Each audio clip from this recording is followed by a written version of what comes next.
Detroit Lions podcast. Powered by the Monroe County Reporters. Here are your hosts, Jason Harwood and Jacob Litton.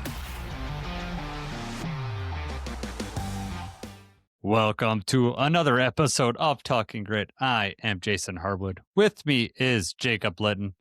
We will feature an interview with Sheriff Joe Baggs from the Ram Showcase. In the middle of this episode, give us a little lowdown on what's going on in Los Angeles. And it's good opportunity to catch up with Joe because he's such a good dude. So, but let's catch up with Jacob. Jacob, it's been a couple days. How you been doing? I'm all right. I'm still battling the kidney stone, guys. It is not passed yet. It reminds me ever so often that it's still there. So I'm dealing with that right now. Long hours at work. Christmas is coming soon. I'm all right, though. Yeah. Overall, I'm all right. Long hours for me in my basement, checking prescriptions. Long really rough, hours. Jacob. No, I don't hear nothing about long hours from you. It's cush, man. It's all cush. He comes upstairs literally minutes after clocking out. It's like, oh, honey, what a day. Oh, it was rough, man. That was rough. Yeah. Uh-huh. No, it's all good, dude. I paid my dues and I'm where I want to be. So True that. I'm sorry that you're in pain. That does suck. The kidney stone thing. I wish you'd just pass it just to Me too. get over it. Yeah. I'm trying everything. I'm looking up stuff on YouTube and Reddit and different remedies and different whatever they've got out there. If you think me punching you in the kidney would help, I'll do it, man. I'll punch you right in the kidney. Just kidney punches. You want to know what's funny about that? The first night this happened, like I'm, rolling around, like trying to find something comfortable. I'm in so much pain.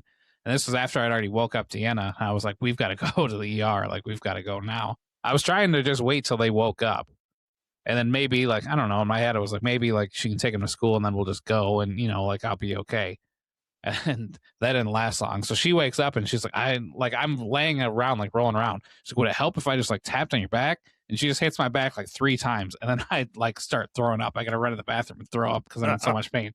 Like, that did not help at all.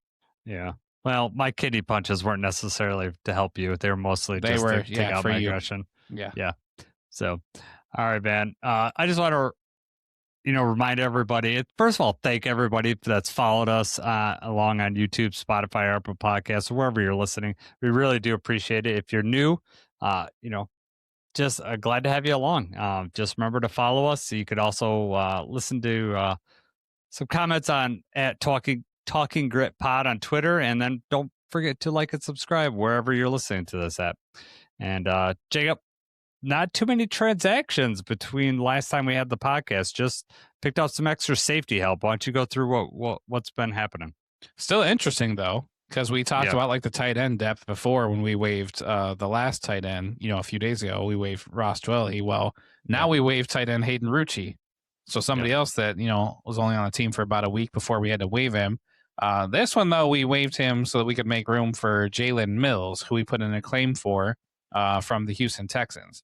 So safety Jalen Mills went on waivers. We put in a claim for him, and we were assigned to him. So now he will be on the active roster, kind of make up for Brian Branch being gone. Although Brian Branch, as we speak right now, is still not been placed on injured reserve.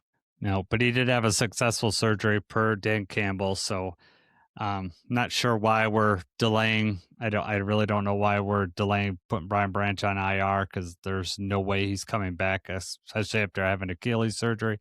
But we'll see. It's probably just sub transaction on Saturday, I'm sure, when we're moving people up to the active roster or whatever, is what we're waiting for. It's kind of interesting that we decided to waive the tight end instead of just putting Branch on IR. We could have. I'm not really sure what the thought is on that, but however, that could mean that Zylstra might be ready to come back if we felt confident enough to waive one of these tight ends. So that'd be good because Zylstra offers us some pass catching ability, whereas the other tight ends are mostly there for blocking. Zylstra offers us, he's not up on Laporta's level, but at least he can get out and catch some pass and have some threat to do some damage there. Definitely. That's exactly what I was thinking, too, is that hopefully that means Zylstra will be active this week. Mm-hmm. All right, Jacob. Playing the Rams this week, team that we're familiar with, seem to be playing them on a yearly basis, either in the regular season or playoffs.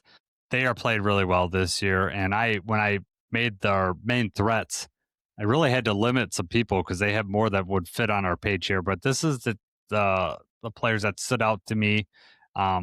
Jacob, you want to do the offense or you want me to do it? Doesn't matter. You can do the offense. All right. So obviously we're going to start with wide receiver here. They got Puka Nacua is a major threat. He's currently rated the number 1 wide receiver in the NFL right now per PFF. I didn't realize. I knew he's having a good season. I didn't realize that he'd have him number 1. I thought JSN might take that title, but as of right now, PFF has him number 1. Devontae Adams is 9, so they have 2 top 10 wide receivers on this team, and that's because Matt Stafford, the number 1 rated quarterback at PFF, is distributing the ball. Just going to be a tough offense. Going to be, when we get to the interview with Sheriff, it's just talking about, all the different options that they have. It's very similar to the Lions. Like, you take away one thing, they're just going to pivot to something else. And Stafford is that good that he could do that. So it'll be a good chess match in this game. I'm looking forward to it.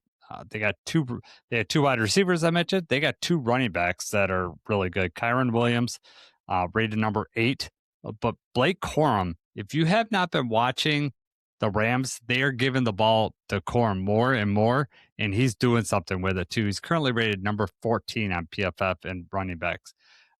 It's because I didn't put any of their offensive line here for main threats, but they have a really good offensive line. I'm thinking that Stafford also protects them because he usually gets the ball out pretty quickly, and they're a pretty balanced team, so they can use they will use all those weapons. The last one I'm going to mention is tight end Colby Parkinson, number 10. They have like 3 or 4 tight ends that they could distribute the ball with, but Colby Parkinson is probably the one that we're worried about the most right here. As far as NFL Top 100, Puka came in at number 41. Stafford was number 59, and Kyron was 85. So Devontae Adams, he did not make it, but that's mostly probably because last year with the Jets, he was just down year, subpar year, moved around. Yeah, right. No, but you're like, the offensive line for the Rams is not that much different from the last time that we played them. Yet now you look at these rankings, like their tackles are number 7 and number 11. Their guards are number 4 and 5. Their center is number 9.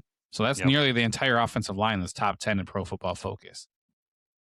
Yeah, when they grade that stuff, sometimes like I said, it has to do with the ball getting out of there quickly. They're not going to give up many sacks because of that. Stafford, is also smart and throws the ball away, but having 2 good running backs back there helps out too. But, there's a reason why Stafford hasn't thrown very many interceptions. He's probably not getting pressured as much, and the offensive line's going to get graded well because of that. All right, Jacob, on defense, very good defense for the Rams. Who do we have to worry about there? All right, defensive side of the ball. We're going to start with the line. So defensive lineman Poona Ford is rated number 3 in Pro Football Focus out of 128. And then another defensive lineman, Kobe Turner, is rated number 10. So we're going to start there just because that's going to be the interior defensive line. As you know, kind of one of our weaker spots have been where, with Graham at center and some of the guard play and everything that we've had. So those are the interior defensive linemen. Then you've got the edge defenders. Byron Young is ranked number 10 out of 112, and then Jared Verse is number 14. Really good edge defenders. They get sacks. This line gets to the quarterback. So our offensive line needs to be on it to slow these guys down. And then you go back to linebacker Nate Landman is ranked number 11 on Pro Football Focus. And safety Cameron Kinchins is number 5 out of 96. So overall, I don't know if you saw this. Like, when you first go to Pro Football Focus, their rankings have the Rams number 1 overall, number 1 offense, number 1 defense. Their special teams, however, I think is ranked like number 27. So for somehow their special teams are really down there, but Pro Football Focus has them number 1, in all other aspects. The only top 100 player they had was Jared Verse, which was number 53 on the NFL Top 100. Yep. Yeah, they got weapons at each level of this defense. It does start up front. They have a very good line. Jared Verse is very disruptive. John Morton, during his interview today, said that this line attacks with violence, and that's I think you hear a lot of the same adjectives and stuff for the Rams as you do the Lions. Very similar teams and how they're built. Obviously, the Brad Holmes connection to the Rams probably speaks to that. But they're just both very good teams, and they both want to. They are tight up front, probably better than we are. And so, for us to win this game, we're going to have to win that line of scrimmage, and that's not going to be easy against these guys.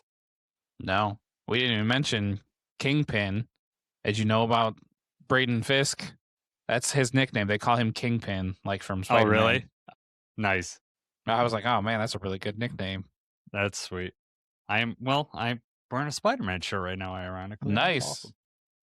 That means you're supporting the enemy. Yeah, no, kind of. No, just showing my inner nerd. Always Spider-Man. Spider-Man's number one, so. Spider-Man is cool. All right, man. Practice report, pretty short for the Rams. Wide receiver Tutu Atwell, who's actually on injured reserve, just his practice windows opened up. They did not list if he had a full practice today, but he did have one yesterday. So it didn't say whether he practiced or not. I'm not sure if Tutu's going to come back or not. Darius Williams, cornerback, had a full practice today. Byron Young, they're outstanding. They have him listed as a linebacker and the injury report, but usually he'll play at the edge, like he's on the edge. Limited practice, and Devontae Adams has not practiced this week, but that happened last week, and then he was playing a game. Jacob, during the interview with Sheriff, he brought up a great point whether they play. This week's a little different for Devontae because they play their division opponent on Sunday or on Thursday. So they play us on Sunday, and then they have a quick game again. They got to go up to Seattle. So if Devontae is if they had to pick and choose, they might want him in that division game as opposed to this Lions game. Yeah, this game, in the grand scheme of things for them, holds a lot less weight than what the game's going to be on Thursday. So if Devontae's kind of like less than 50-50, if he's, trending the wrong way, you would think they would kind of hold him out to keep him safe. But we talked with Sheriff about that. He made a good point about using Devontae as a decoy, even just to have him active out there. So he thinks he's going to play. Yep. As far as the players on IR that matter, Tyler Higbee's tight end, he's on IR. Tutu Atwell, who we just talked about, and Rob Havenstein from the offensive line. Those are the players on IR. Now, Tutu Atwell is eligible to come back. The other two are not. All right, Jacob, why don't you talk about what our practice report looked like? Week in and week out, every time we do this, it's like, our opponent has hardly anybody on the injury report. And then you flip over to us, and it's like, oh, my God, this ridiculously long list. Practice report officially, because Brian Branch did not go on injury reserve. He's listed on those injury reports, but obviously that's just a formality there. But the bigger names that did not practice on Thursday are Kirby Joseph and Taylor Decker. Decker obviously kind of gets in some limited work or gets some rest, I guess you would say, almost every week. But he did not practice Wednesday, did not practice Thursday. It's just always a worry. Sounds like he's probably going to be okay, but, you always just wonder what if. Hopefully he's able to get something going. Kirby got in limited work on Wednesday, but he did not practice on Thursday. That's really up in the air. Nobody knows if Kirby's going to play or not. They're not letting any of that information out. As far as limited practices go, the guard, Coyote Awasika and Christian Mahogany, they both got limited practices in. Mahogany, we don't have it down here. I think Mahogany still has something like, 18 days or something. Like, he just started that window. So, he's still got a while. And he wants to play this week or next week. So, we'll see. If Mahogany had his way, he would be playing right now, but they're going to play that safe. Safety Thomas Harper was in concussion protocol. He got in limited practice. That's really good news because we obviously need him. Wide receiver Khalif Raymond, limited practice. Sione Vaki still battling a thumb injury, limited practice, but he played with the injury before. And then, as we mentioned already, tight end Shane Zylstra, limited practice. Really hope that Shane is able to go. Yes, that would be ideal for our tight end. Just give us another weapon to use and someone to, third down we can get the ball out to. Take that Sam Laporta role a little bit. Not the weapon that Sam is, but at least another option in the passing game, right? Right. All right. We're going to get into the stats of this game. You're going to notice that these teams are very closely ranked. The biggest difference is the points allowed when you get onto the defensive side for the Rams and Detroit, but everything else is they're right neck and neck. We are after the last game versus Cowboys, we're the number one ranked offense as far as points scored, scoring at 30.3. Just a point below us are the Rams, who are ranked fourth at 29.2. However, the big difference is the Lions give up 23.4 points per game. We're 18th ranked in the NFL in that category, whereas the Rams, 17.5, ranked number 3. So they, as Sheriff says, they will, let you go up and down the field, but they keep you out of the end zone. So it'll be imperative when we get down into the red zone, we put points on this team because we know they're going to put points up on us. How about we look offensively, Jacob? Why don't you go through those stats? Yeah, really close matchup as we're diving into it. Total yards per game, the Rams on offense, 373.2. We get 378.7. So we're third in the NFL. They are fourth in the NFL. Very similar in total yards per game. Rushing yards per game, the Lions are 135.8. Rams behind at 123.9. So Lions right now are number 5, Rams number 11. And then passing yards per game, so the Lions are 242.8. The Rams are 249.2. So still very, very close in these yards. Yep. Rams are ranked 3rd, Lions ranked 5th. Yep. Yeah, really, really close. And then defensively, again, we are just like 2 or 3 ranks from each other, which is interesting considering that they let up far fewer points than we do. That speaks to me to red zone, stopping people in the red zone. And just coming up maybe with some turnovers at key times. Total yards per game, neck and neck. The Rams come in and rank 13th. We come in and rank 15th. We're only like 8 yards apart. They give up 315 to us, 323. Rushing yards, the Rams are ranked a little bit ahead of the Lions there too. Ranked at 16. We come in and ranked at 19. Actually, that's the passing yards per game. I think I flipped those because that'd be a lot of rushing yards to give up. So sorry. Passing yards per game. When you said that, I was like, that's not right. What? Yeah, I think I flipped the two. So passing yards per game would be 211.5 to 221.2. Rams 16th to 19th. And then rushing yards per game, they give up slightly more than us, less than a yard more than us. They are ranked 11th and we are ranked 10th. So basically the same team on defense, but they're giving up a lot less points. They're probably more disruptive up front as a whole.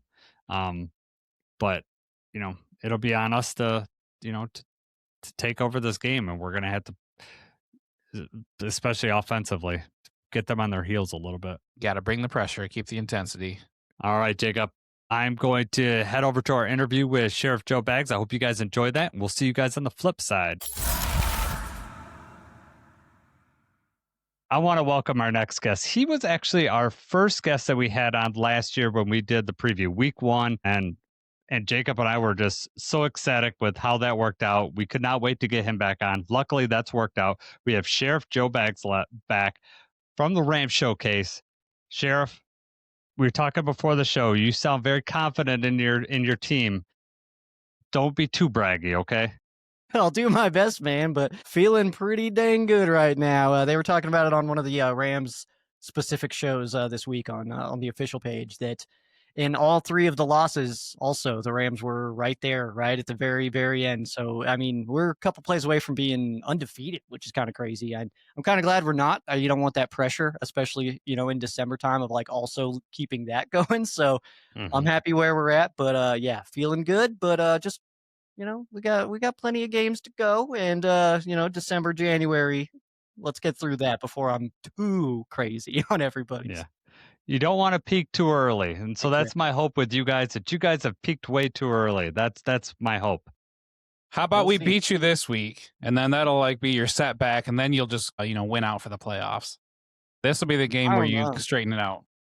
I don't know, man. It also does. I mean, the Lions are clinging to playoffs, man, and a loss in this game, it's a hit. So I think we're going to get a desperate Lions team. This can absolutely go any way.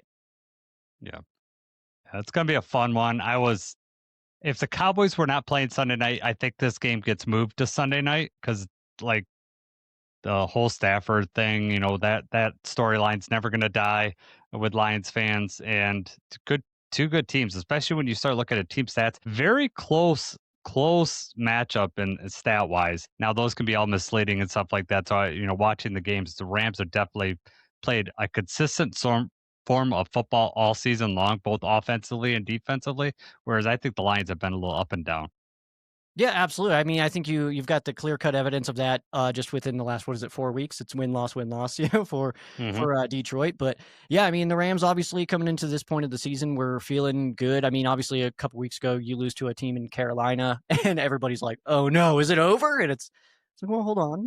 That's they are also a desperate team fighting for playoff action. So they're actually not as bad as people are kind of throwing them as. But then you get a big rebound on the road against a division opponent. I know that division opponent is the Arizona Cardinals. And historically speaking, maybe not this year, but historically speaking in your division, that's been the Bears. And so we all got them, a team that can help you get right. And so that Arizona popped up on our schedule at the perfect time.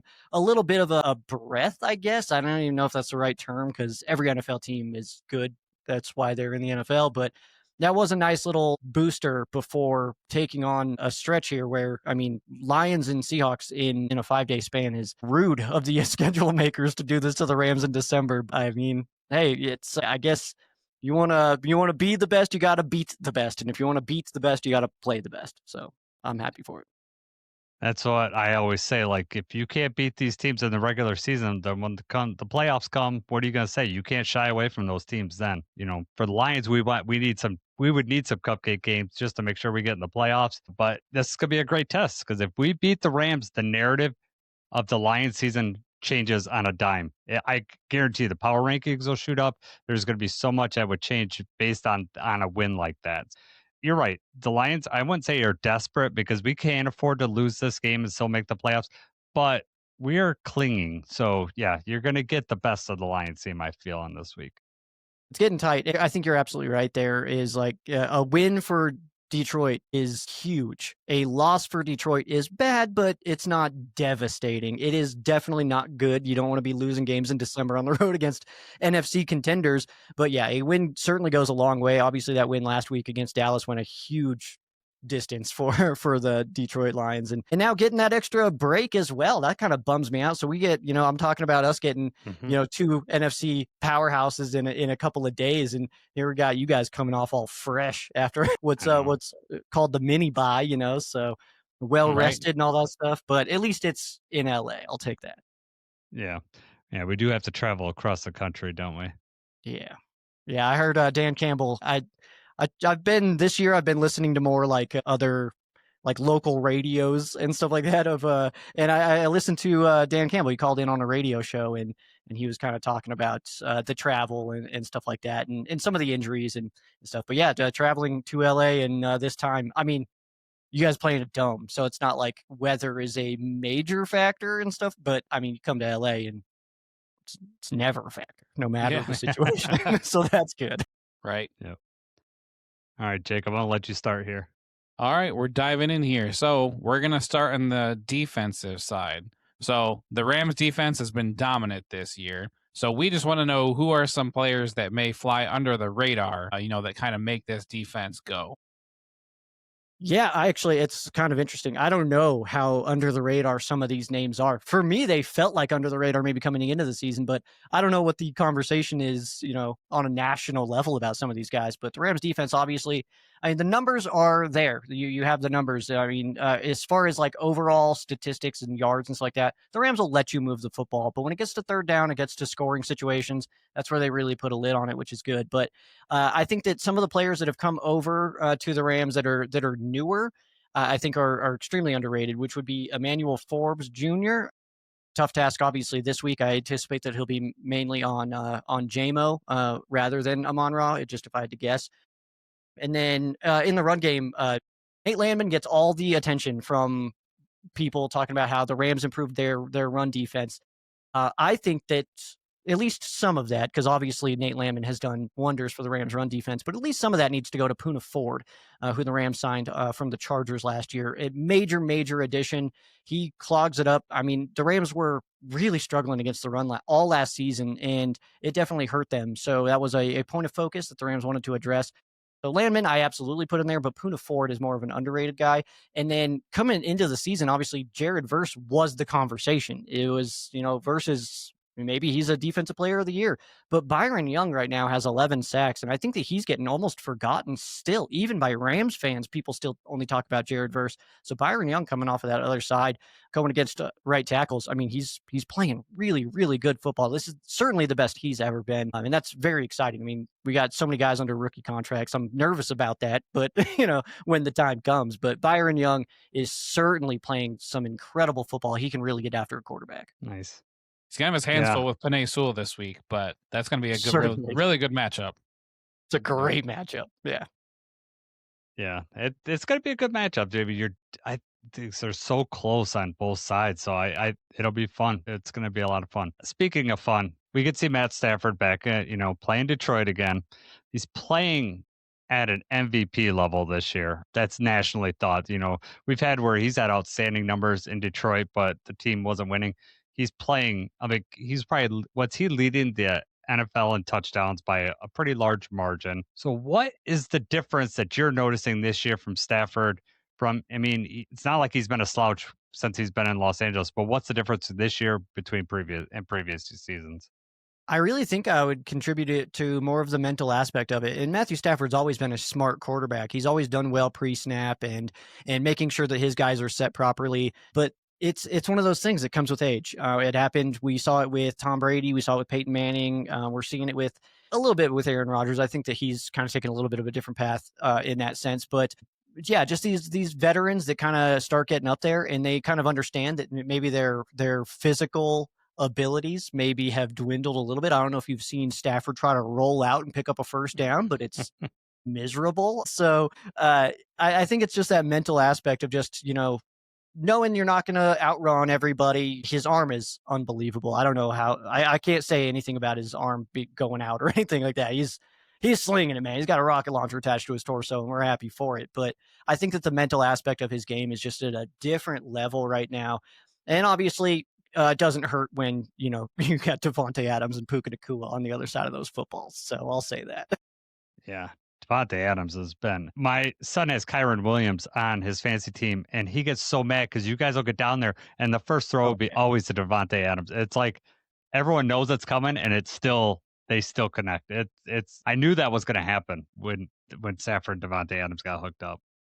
Yeah, well, it's one of those things where last year, again, it was another weak spot for the Rams is red zone scoring. And it was, how do we address this? Davante Adams is available. Okay, let's go ahead and add him into this mix. And then you have Matthew Stafford, who can put it on a single blade of grass if you wanted to. And then Davante, who can make those moves off the line. I mean, it truly is. It feels unfair. I mean, like watching that, it's coming.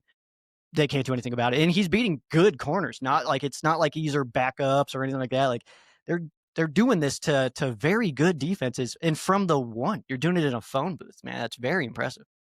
We used to do that with Stafford and Megatron, and then they ended up just having to put two corners out on Megatron. It's like if he runs a slant, one corner gets him. If he's running a fade, somebody else goes after him. Well, and that's the thing is you try to do that to Davante Adams, and we'll just go to 12 instead. I go, okay, where's Puka? Exactly. So, right. That's tough, man. And it's a good problem to have.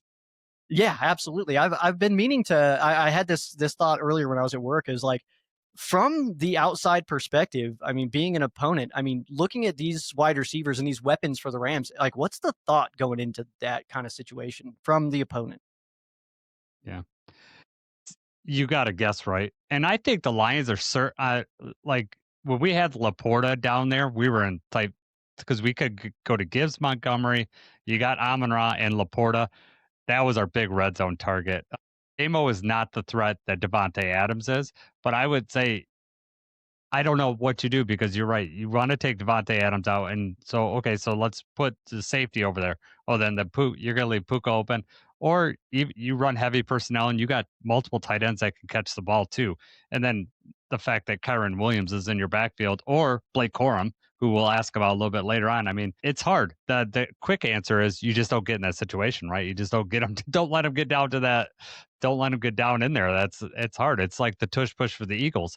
Like sometimes you just, you got to play your defense and hopefully something happens that you're hoping the other team screws up a false start or something like that.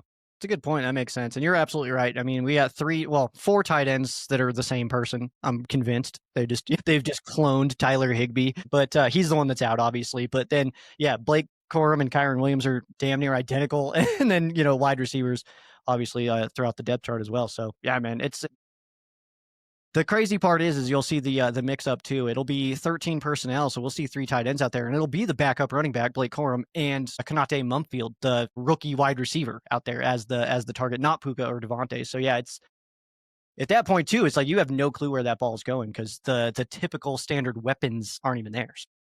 Yeah, that kind of brings us into the next question that we have is just because you guys you run a lot of the heavy personnel, like more, I think it's like 3 times more than anybody else in the league the last time I saw. But, the Lions prefer to run linebacker heavy. Do you think that they're going to change that personnel at all because of the defense that they're going to go up against? Or do you think it's going to be one of those things like, this is what's worked, we're going to stick to our plan? That's a really interesting question and a really hard one to answer. I wish I could, peek into the mind of Sean McVay for just a split second, because that would be too chaotic for me. I think my brain would explode if I took that too much. It's absolutely possible that we see a little bit of a shift in that regard. One thing that kind of happened earlier in the season in the Rams' first game against the Seahawks, Seattle did a great job on defense against this Rams offense. And a big part of that was, you're right that the Rams do a lot of heavy personnel, but they also are throwing out of that heavy personnel. We're throwing out of 13. It's not just a run package. So one thing that Seattle did was they kind of understood that just because we're in a run formation doesn't mean we're in a run play. And so they actually stuck with nickel for a good majority of the game, especially when the Rams were in that 13 personnel. And I think that made a huge difference because they were kind of able to match the speed. So from that perspective of, the Lions liking to go linebacker heavy, and they've got some really good ones. Campbell's easy to pinpoint. I mean, that guy's all over the place, but it's certainly possible that we see a little bit more, maybe a little bit more 11 or 12, I think is more realistic, especially, I mean, the numbers kind of speak out too about the Lions secondary. And then obviously you lose Brian Branch, which is a massive hit to that secondary. So I do think it's certainly possible that we see a little bit more speed formations, a little bit of more of those lighter formations this week.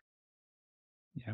From my perspective, I think Stafford likes to get the heavy personnel in there because for a lot of teams it'll lock in the more linebacker sets, and then he knows what he's going to get to defend that, and he can defend the Lions. Depending on how the Rams handle it, the Lions are set up to defend well against that because our Alex Anzalone, who he didn't mention, is a very good cover linebacker, and so you could kind of take advantage of that. Derek Barnes can cover too, so it'll be interesting. I think it's going to be a great chess match and something I'll be looking forward to in that game. Yeah, it's tough too, man, because these Rams tight ends are, I mean, they're good blockers and they're good receivers. Colby Parkinson, I don't think people understand Colby Parkinson and who he really is. He's like massive. He's a massive human being. I think that not everybody understands his size. And also he's like 26. He's also really young. Like, so yeah, some of these guys are just, I mean, it's tough for the reason I mentioned that is because it's tough for linebackers to cover really good receiving tight ends, but it's also one of those where if we're going to be in a run play, you don't want to have Colby Parkinson, who's, this massive human being coming in and blocking a safety instead of a linebacker, so it is tough, man. The chess match of this one is probably the most interesting that the Rams have had all season, as far as coach versus coach. What are you going to do? What are we going to do? And what's the adjustments going to look like as the game goes on? I don't think it's impossible that the Lions are able to kind of jump out on the Rams in this game, but then it kind of settles down a little bit. I mean, Arizona was able to go down on their first drive and score on the Rams and then got blown out. It was like kind of one of those, oh, they're going to do this, let's just do this, and then Arizona's not that great at adjusting, whereas Detroit will do a fine job, I believe. So. Yeah, it'll be fun. Like, I could see one of the two teams jumping out pretty early, and then some adjustments made, and then you see the chess match really take form. Of course, I want to be the team that jumps out early. I'd rather be up. Yeah, fair. Hey, the Cardinals felt really good about themselves, right? And then they just did not make any changes on defense. They didn't know what was going on. They're just getting ran over, and it just didn't stop the whole game. It was so weird to see because they were really aggressive at first, and then they decided to just back up. They just backed off of us. I saw some videos. It was kind of nuts that the Rams were running. That we run a lot of duo blocking schemes and outside zones and stuff.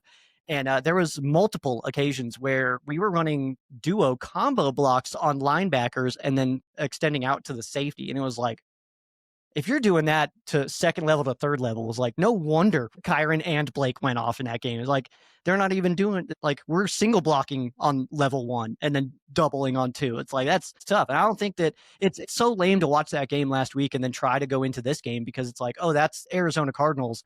That means absolutely nothing to how this game is going to unfold. There's zero comparisons to the Cardinals defense to the Lions defense. That game, 45 against Arizona means nothing for this week. Obviously, I'm wearing a Michigan hat here. I know Michigan's having some trouble with their coach right now, but the guy I want to talk to, we didn't have trouble with. That's Blake Corum, and he has been. I don't want to say stealing the carries from Kyron Williams, but every time I catch the Rams, I mean, I'm seeing more and more Corum. So tell me what you're seeing as far as that and the growth he's had from year 1 to year 2. Yeah, it almost feels that this was kind of planned, that Blake would kind of start to get more incorporated as the season went on. I don't think I expected how well it would go. Blake is playing unbelievable. And it's not that the Rams are calling different kinds of run plays depending on who's in, whether it's Kyron or Blake. What's just happening is that Kyron is more of your phone booth guy. If you need 5 yards to get a first down and then the game's over, you're going to want Kyron because he's going to be able to wiggle in there and find those short little gaps. But Blake is your home run hitter. You know, he's finding the gap that launches it for a 30-yard gain, where Blake sees that little gap and says, okay, there's the first down. Let's go ahead and get that, like slot that in. So it's kind of fun to watch, but Blake is playing very, very well. He's got some momentum right now as far as his confidence goes. There's, no reason why he shouldn't be getting as many, if not the bulk of the carries, in my opinion. But sitting them close to about 50-50 makes perfect sense, especially in December football. Obviously, you want to try to keep legs as fresh as you possibly can, because next month is when the games get really, really important, and you want to have your guys healthy. But yeah, the way Blake is playing right now, I don't think anybody saw it coming. I think that we all, as Rams fans, have kind of felt good about Blake Corum and what he's able to do.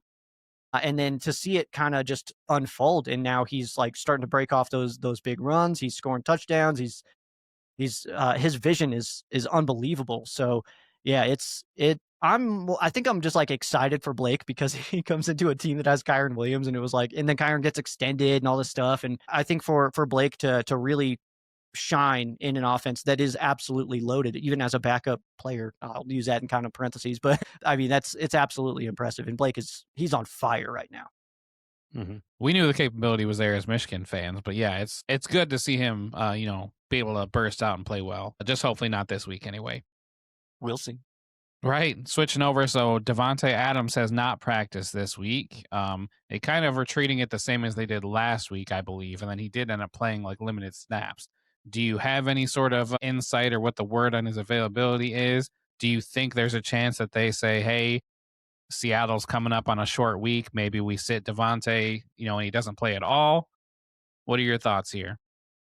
I would be shocked if Devontae Adams is not suited up for this game. At the very, very minimum, he's going to be fine enough to at least get some action. And if he is hurt in a situation where the Rams do want to make sure that he's going to be healthy for the stretch in those last 3 regular season games, including a big division game next week, then I think it would be one of those things where he's more of a decoy, and you're going to put him out there still, and he's still going to be running routes and doing stuff, but you're looking for Puka first. It's going to be that kind of situation if he isn't feeling great. But like you said, this is kind of something that we saw going into last week, and he, didn't score a touchdown last week. So it was kind of funny. He had mentioned, he's like, I figured I'd share some with Puka this time around.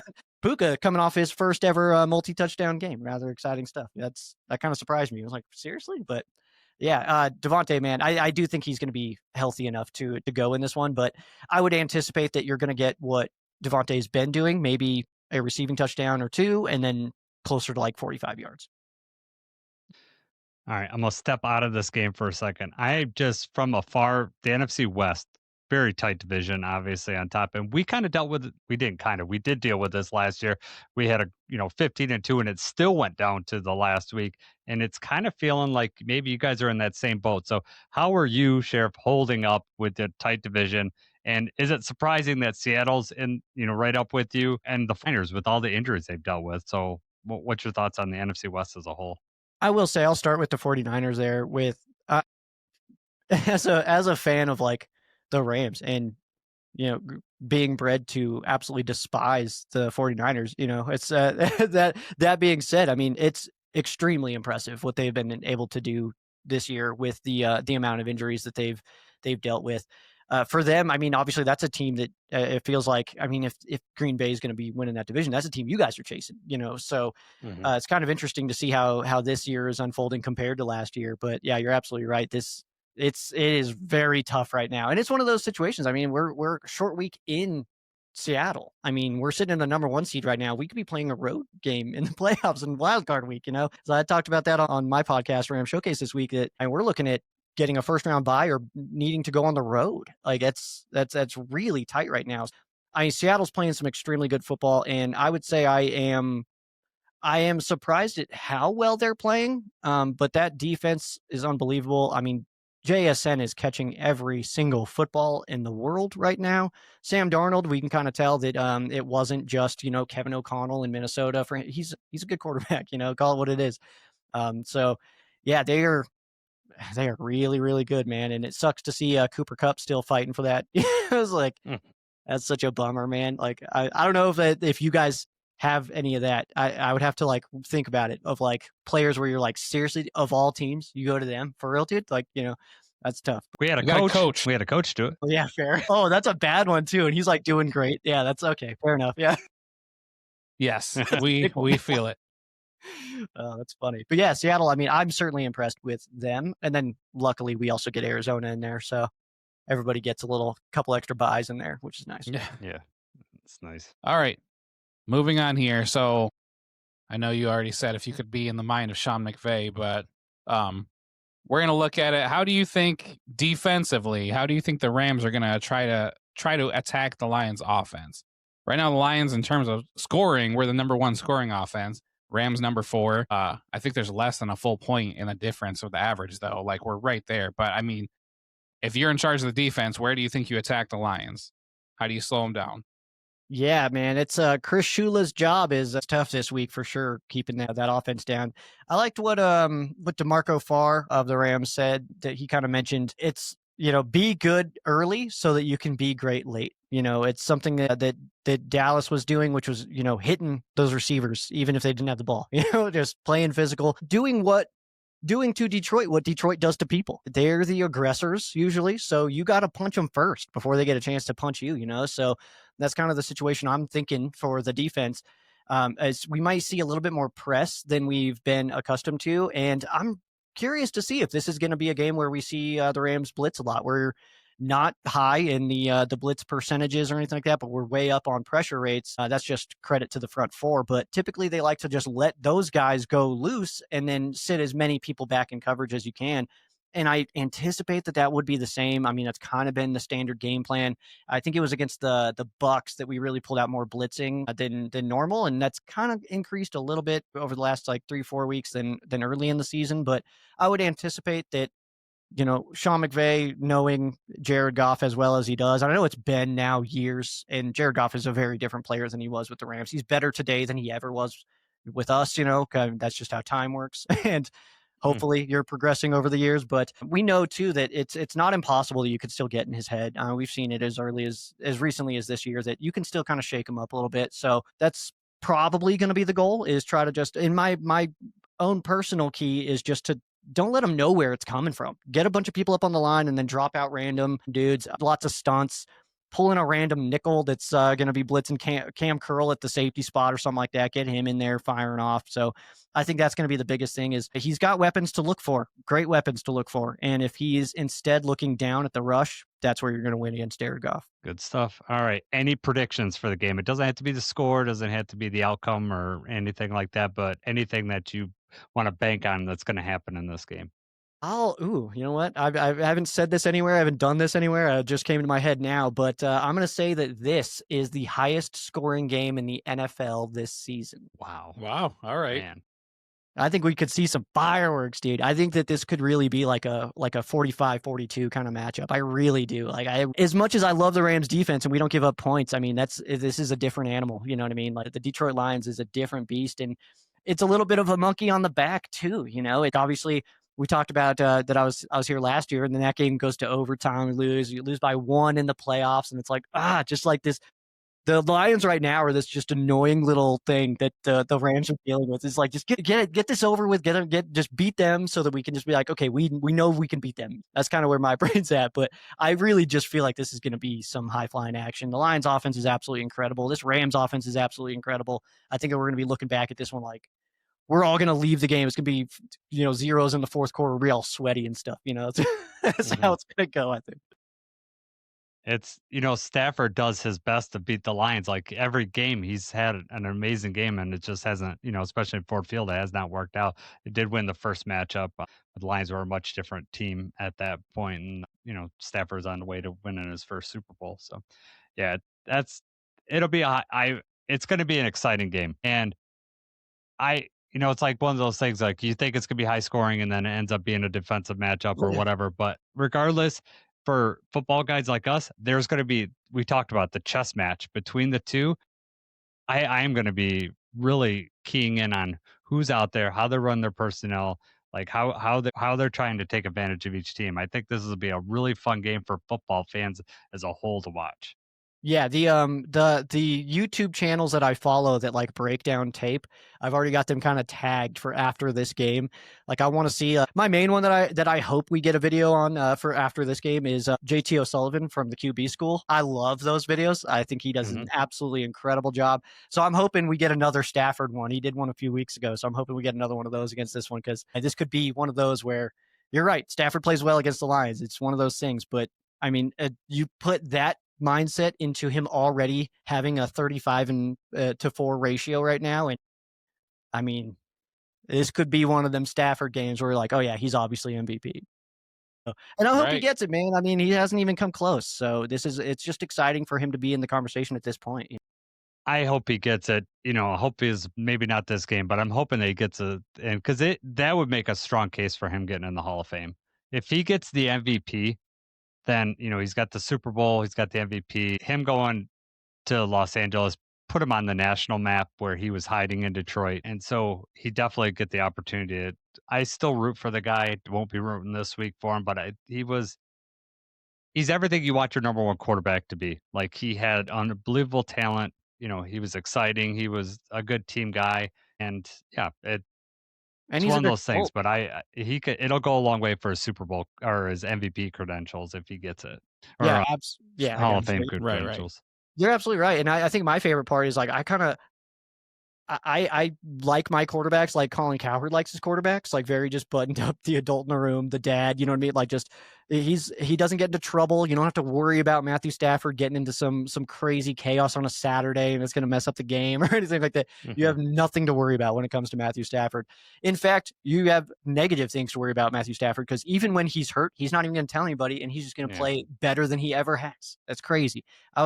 I've been saying, it's like you almost want him to get popped on the first drive, because that's when he starts playing. He needs to be a little bit banged up before he can actually be good. It's weird. Yeah. Wakes him up. And he doesn't do the running as much anymore. But in Detroit, he would always run and just hit he'd run into a linebacker, it'd pump up the team, pump up the fans, and it'd be like it's go time. Yeah, we don't want to see any of that these days, man. Yeah, right. I'll say this too. We have a joke about it, man, like all in the Rams fan base, of like, we threw a 88-yard touchdown pass to Tutu Atwell against the Colts in week 4, and Matthew Stafford running down the field celebrating. He was going probably 24 miles an hour, dude. And then when he's actually trying to pick up a first down, he looks like he's running through sand. I mean, that's crazy, man. It's like, so we have it in our heads. We're like, we just pretend you're celebrating, man. And then he'll just go. Like, he's flying when he's celebrating, but he cannot turn a corner, man. That's crazy. Yeah.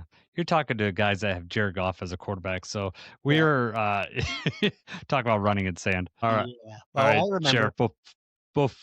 Before we take off here, tell us a little bit about your show, what you got going on this week. And I know you're releasing a show pretty shortly here. We'll put it on our YouTube channel in the description for everybody. But, tell what you're doing in the show and what else you got going on.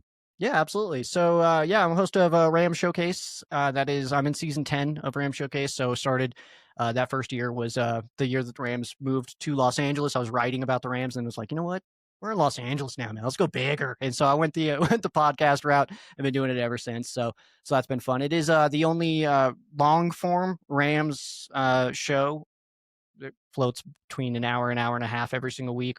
Full game previews, all that stuff. Go into a bunch of stats. I try not to get too homery on it, and just hype up my own team. I just like to talk about facts as much as I possibly can. But that's out every single week. Ram Showcase everywhere you search that, I guarantee you'll find it. If you didn't, you're doing something wrong. I'm also a host of the Tuna and the Sheriff podcast. That is with my buddy Tuna. That is streamed live Monday, Wednesday, Friday, 7 a.m. LA time. That's on the First and Tuna podcast YouTube channel on the Ram Showcase Facebook page. And that's just us just talking Rams ball. We get a game preview in tomorrow morning, so that'll be fun, man. But that's where you follow. And then at Sheriff Joe Bags, at Ram Showcase, ramshowcase.com. That's the internet. All right. Well, thanks for joining us. We might see you again. I mean, we could be in the playoffs, and that could be fun. But Sheriff, you're a great guest. We appreciate the time that you've given us. Check out his show. He will give you the stats. He's going to get you ready for this game. So if you want more Rams content, want to know a little bit more about his team, the guy that talks about him all day, every day, that's Sheriff. So join that show. So thanks for coming on, Sheriff. Thank you guys so much. Appreciate you. All right. Welcome back, Jacob. It's time for our keys to victory. How are we going to beat the number one team in the NFC at this current point? What is your first key to victory? So first key to victory that I have is getting points at the end of these drives. Last week against the Cowboys, we did not go for it on fourth down at all. Obviously, there was not really a necessity or a situation where we needed to, or, it wasn't a good opportunity, I guess you would say. This, I feel like there may be some opportunities. I think it's important that we end these drives with points. So, I mean, if it's 4th and 3, 4th and 4, and we've got a chance at like a 45-yard field goal, I think that we need to take the points this time. Now, that being said, I'm fully aware that if it's 4th and 2, or even probably 4th and 3, that more times than not we are gonna just try to go for it and try to get that. But I think points are at a premium here. I know Sheriff thinks it could be the highest game in the league. Mm-hmm. I don't see that happening. I mean, it's always possible, but I think it's going to be much closer and much more strategic this time. I just think that we need to get points. We need to finish the drives with points. Yeah. I want to run the football and control the clock and keep that offense off the field. I want to be old school Lions and get some long drives here. And it's going to be very, very important to get to manageable third downs. So I know last week we were pretty aggressive passing on early downs, and I could see that happening again. We just don't want to be predictable. So we might pass on first down, run on second down. I don't care. I just want us to be able to run the ball effectively and just take some time off this clock and keep our defense well rested so that Hutch isn't out there. Like Cowboys game, they had 80 snaps. Like we can't keep playing like that. Right. Next one that I have is if we want to win this game, I think that we need to be able to get pressure with 4. Right? They're going to have quick throws. They're going to be able to, maneuver some things around, especially when they're in the, 13 personnel that they like. They have 3 tight ends. They've got everybody bunched in. We're going to have our linebackers out there.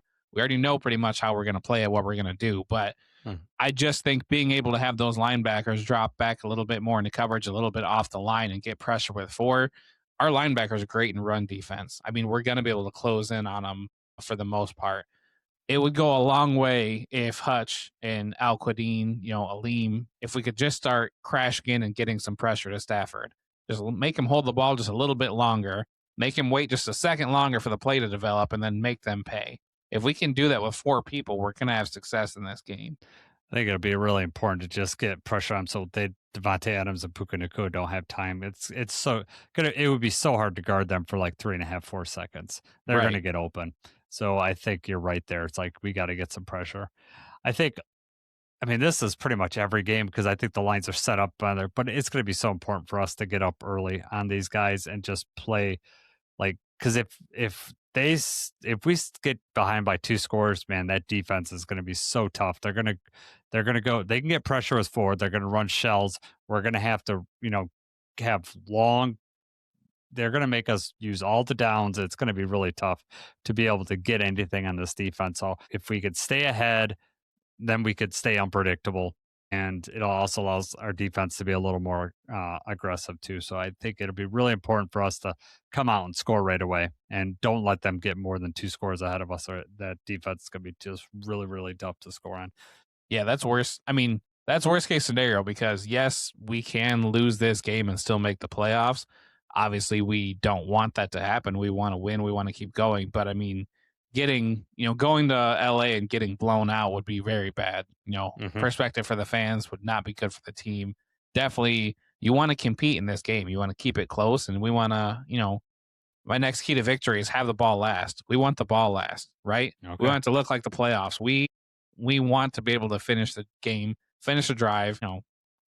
We want to be able to take a knee and win this game, right? Yeah, yes.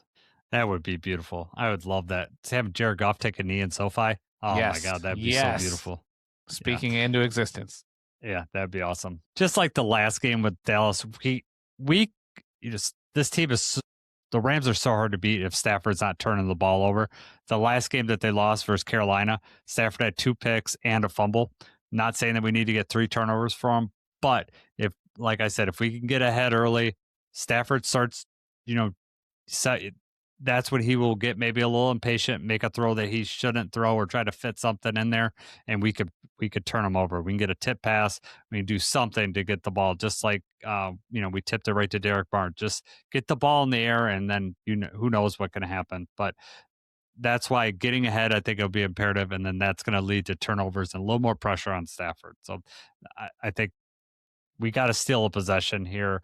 Points are going to be, could be high scoring, like Sheriff said, but regardless, I think it's going to be a tight game. If we could steal a possession, it'll go a long way for the Lions to win. Definitely. All right, Jacob, roar alert time.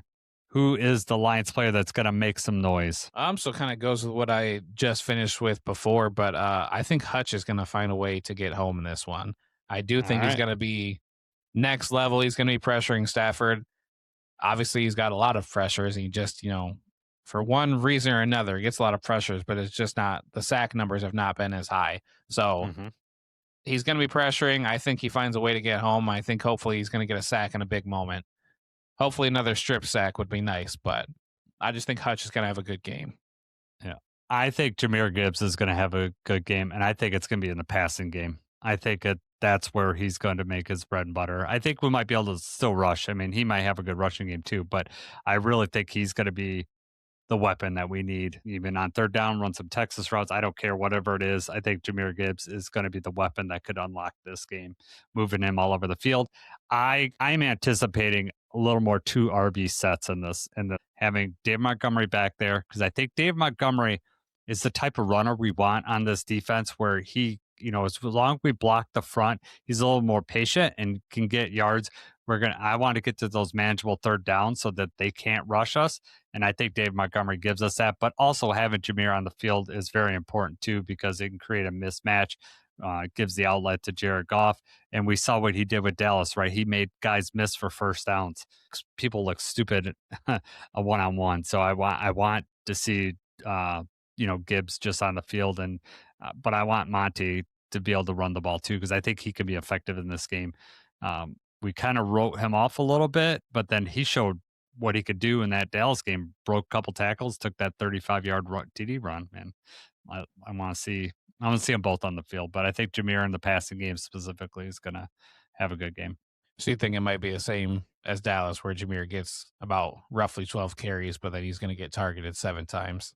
Yeah, I think that's the key, especially with Laporta being down. If anything about Laporta going down has opened up, is giving the ball to Jahmyr in the passing game. And I'm never wishing Laporta went down, but I think it's going to pay dividends next year, because they've relied more on Gibbs, out wide, and unlocking him as a receiver is going to be just amazing. And then that allows you to have Dave Montgomery in the backfield. And then, if they want to go heavy in the box with Montgomery in the backfield, and then you got Jahmyr out wide, it's dangerous. Right. Especially like next year, you could have Laporta, Gibbs, Amon-Ra, and J-Mo out there. That's really hard to defend. Who do you cover, right? Yeah. So especially on third down, you don't know what to do. And I mean, you get Jameer one-on-one with the linebacker. There isn't a linebacker in the league that's going to be able to cover him. No. Not for 3.5 seconds. All right. Grit guarantee time. Jacob, we were pretty good with this lately. I am going to say, I looked at the drives from last week. We did not have, we scored quickly. Right. This one, I'm going to say we have a 6+ minute drive. We're going to have at least one drive that lasts 6 minutes or more.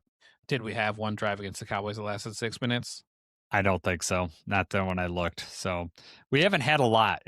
We've been scoring quickly, which I don't want to ever complain about scoring quickly, but I think, it goes with my key to victory. Keep that offense off the field. I think this is one of those games that we just matriculate down the field and get that 6 minute drive, let the defense rest. So, that Hutch is fully rested and he's not gassed like he was versus the Cowboys. I mean, at the end of that game, you could just tell he was gassed. Get him out there. But what do you have for your great guarantee? All right, my guarantee for this one, I'm going to say that Goff throws for 250 plus. Just something about the Rams. Oh, plus just how the offense is going to be trying to move the ball, everything. So that's what I got. Goff over 250 yards. Yeah, I expect us to move, play almost like we do with Dallas, pass on running downs and run on pass downs, keep them off balance. That's what we were able to do effectively. And it didn't seem like we were just really stubborn about just trying to stuff it down their throat. I think Dan Campbell said, you know what, we're going to take the reins off. And then they gave it, they got those crossers, the Amon-Ra, but we need to be up so that they maybe start to send some blitzes. I would love to see them blitz Goff because that gives lanes open for Goff. He's really good in the blitz. It's when they can rush forward and get pressure, and especially early. That's what you saw in the Eagles. Then it really gets to his head.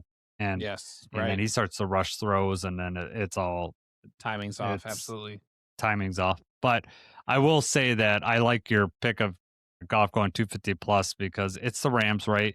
He's going to want to win in front of these fans and just kind of remind them what I know that they got all world Stafford this year, but remind him that he's a different player now, and it just a much more mentally resilient player. So I'm looking forward to this game. Do you got any prediction? I know you don't like to predict anything about the game, but so last year you were 80% confident. Why would you ask?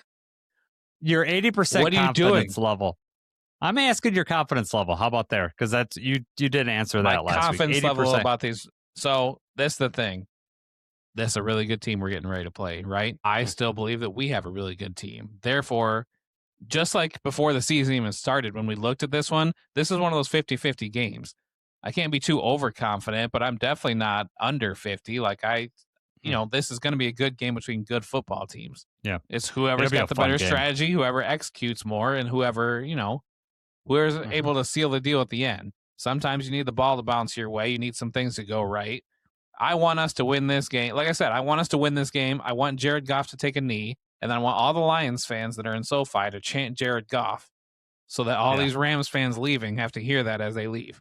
That would be a dream. The narrative, get ready for the narrative to change. When we beat the Rams on Sunday, if that happens, the Lions fans will be flying super high and the mindset will totally change. Because then we'll get Steelers back at home. I mean, the last 3 games are for sure winnable. This is definitely on the schedule right now, this Rams game is the hardest game. It's on the road against the number 1 team in the NFC right now. But what's interesting is if the Rams lose, they could drop way down like the Bears did. They dropped from 1 down to almost 7. You could almost have a same fall for the Rams. If they lose this, then they drop way down. And then we also would have the tiebreaker with the Rams. So if Seattle keeps winning, because Seattle and Rams play next week, if the Rams were to lose the next 2 and then we win the next 2, then all of a sudden we're in and the Rams are out. This it's not as big as the tiebreaker with the Bears at the end of the season, but this could, if we win this game, the playoff chances, I'll feel really, really good about playoff chances after, if we win this game. This is the one that there's a huge boost to the playoff chances. But this is the one that's it's not the end of the world if you lose. The Chicago game is the game that you have to win. Yes. If we go 3-1 the rest of the way, the playoff chances look pretty good. So that's. But as you said, And I mean, you look at the schedule, the Rams, this is the 50-50 game. The Steelers, I say more often than not, we win that game. Same as goes for the Vikings, same goes for the Bears. I know we already lost to Minnesota, but still, I stand by that. More times than not, we win those games. Yep. All right. Well, we're going to talk about NFC playoff stuff in our NFC podcast with our grit picks. So that'll be another episode that'll come out same day as this, a little bit later on, probably around 4:00. Jacob and I already picked the Bucks, which is on right now. So like we picked ahead of time, but we'll talk about that in our grit picks and the other episode. Got anything else before we take off here, Jacob? No, man, I'm ready for it. Big game. All right, man. All right. Well, he's Jacob. I'm Jason. Lions this is going to be a fun game. Get ready for it. Get your popcorn ready, as they say. I'm excited about it. So go Lions.